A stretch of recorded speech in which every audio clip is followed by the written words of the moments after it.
No matter how much preparation we had, after 111 days in the NICU, it was still a shock when the day finally came to take Ellie home. I had a lot of hesitation about bringing Ellie home because she was being watched for so many different things while in the NICU. The last 2 weeks, it sunk in that I was finally really ready to take her home with us. There was no way to truly be prepared to change from seeing her a couple hours each day to being with her for 24 hours a day, every day. When we transitioned to home, we shifted our schedules to make sure that someone was always on duty with Ellie so that we were each able to get some rest. When we first came home, it was an amazing feeling because we've been waiting for him to come home for so long. After 109 days in the NICU, he's finally home. But at the same time, it was very scary. Now we have a sick kid home. I mean, what are we gonna do? But thank God that we followed instruction.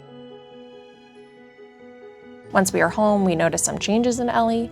She made a lot more noises, and day by day, she's becoming more awake and alert. We get to see more of her personality come out, which is fun. One of the bigger changes is that Ellie is not quite on her NICU schedule anymore. Her feeding schedule has stayed the same, but her sleeping and playing schedules are different. A support system after we brought Maya home was our close friends and family.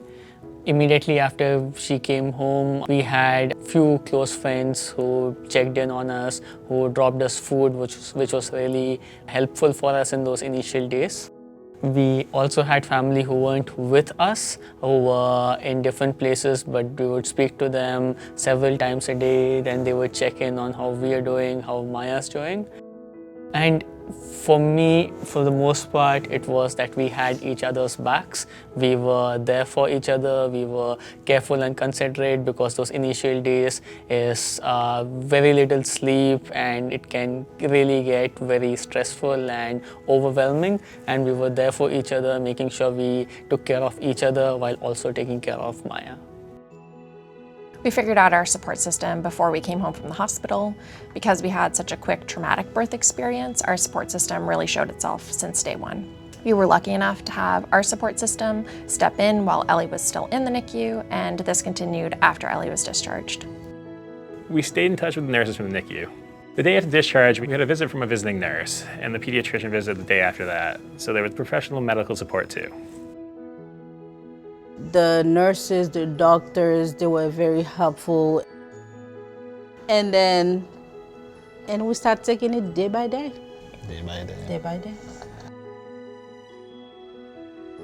When our baby is really upset and screaming, it can be really hard.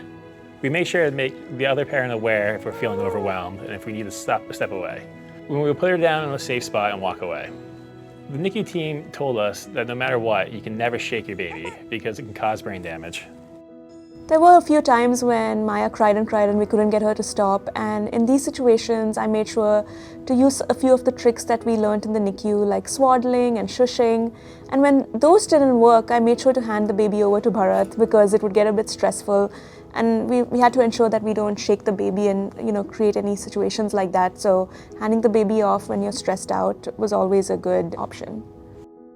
When she has had those crying fits, it's probably one of the most stressful parenting moments.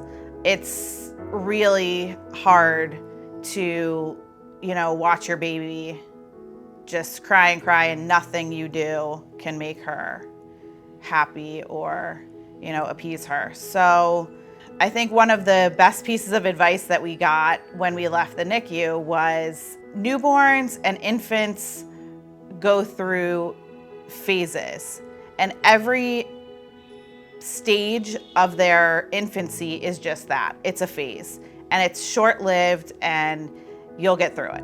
And there were several times where we had to remind ourselves of that when she was inconsolably crying, but trial and error seemed to get us to a happier, much more peaceful state. Up above, the world so high, like a painting in the sky.